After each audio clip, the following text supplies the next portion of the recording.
US two spoon one किचनच्या आजच्या या भागात आपलं स्वागत आहे। तर जसं की तुम्हाला माहिती आहे श्रावण सुरू झालं आहे, तर आपण श्रावणमध्ये गोड जेवण करतो। तर त्यातली एक रेसिपी मी तुम्हाला आता सांगते। आपण बनवणार आहोत मावा खीर। ही रोस्टेड सेव, ह्याच्यामध्ये लागणारे पदार्थ आहेत रोस्टेड सेव, आपला साखर, मावा आणि ड्रायफ्रूट्स आणि थोडीशी वेलची पूड।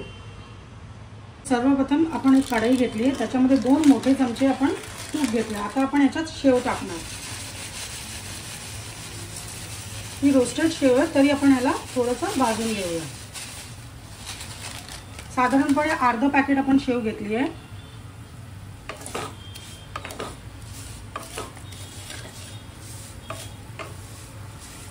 आपण त्याला थोडंसं स्टर करून घेऊया, चांगल्याने भाजून घेऊया।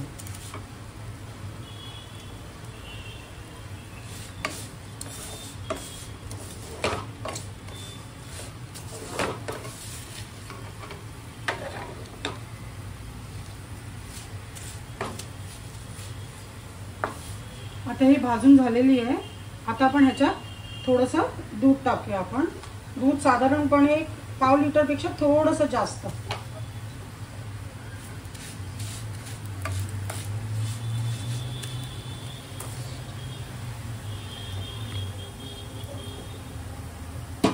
बघा ही शेव गोल्डन ब्राउन झाली एवढी। आता बघा ही शेव मी गोल्डन ब्राउन करून घेतली। आपल्याला एवढी भाजायची आहे।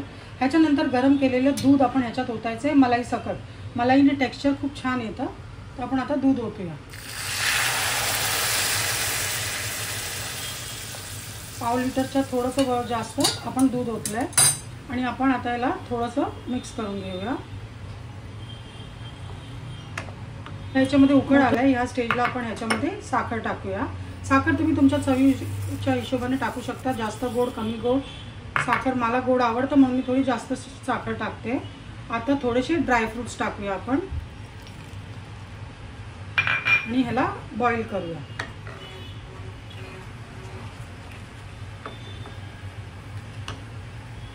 आपण ह्याला आता 5 ते 7 मिनिटं फुल गॅसवर उकळून घ्यायचं। आता छान उकळून झालेली आहे। आपण ह्या स्टेजवर ह्याच्यात मावा टाकूया। मावा म्हणजे खवा। मी खवा साधारणपणे 150 ग्राम घेतलाय, तुम्ही तुमच्या हिशोबाने घेऊ शकता।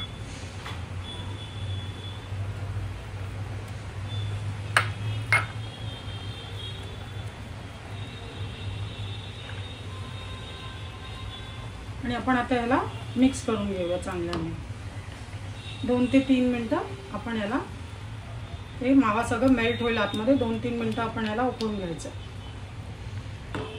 मग हा थिकनेस बघा, तुम्हाला दिसत असेल किती थिकनेस येतोय खीरमध्ये। मावा टाकल्यानंतर ऑलरेडी दूध थिक झालं होतं आणि मावा टाकल्यानंतर अजून थिकनेस येतोय त्याच्यात। आता हे बघा किती थिक झाली आहे, एकदम मस्त कलर आलेला आहे। आणि ह्या स्टेजला आपण ह्याच्यामध्ये शेवटला टाकायची वेलचीची पूड। हे बघा वेलचीची पूड आहे, आपण ती त्याला स्प्रिंकल करायची। थोडी जास्त घातली आहे मी, तुम्ही तुमच्या हिशोबाने घालू शकता। ही पूड आपण शेवटला म्हणून टाकतो की त्याचा सुगंध अरोमा एकदम छान आला पाहिजे तोंडात। आता चला आपण ह्याला सर्व करून घेऊया एका बोलमध्ये। ही आपली खीर तयार झालेली आहे। तुम्ही मला कमेंट बॉक्समध्ये नक्की सांगा की तुम्हाला ही खीर कशी वाटली। लाईक शेअर सबस्क्राईब नक्की करा। मी आता हे साखर नाही, कारण मला देवाला नैवेद्य दाखवायचं आहे। तर भेटूया पुढच्या व्हिडिओमध्ये। बाय।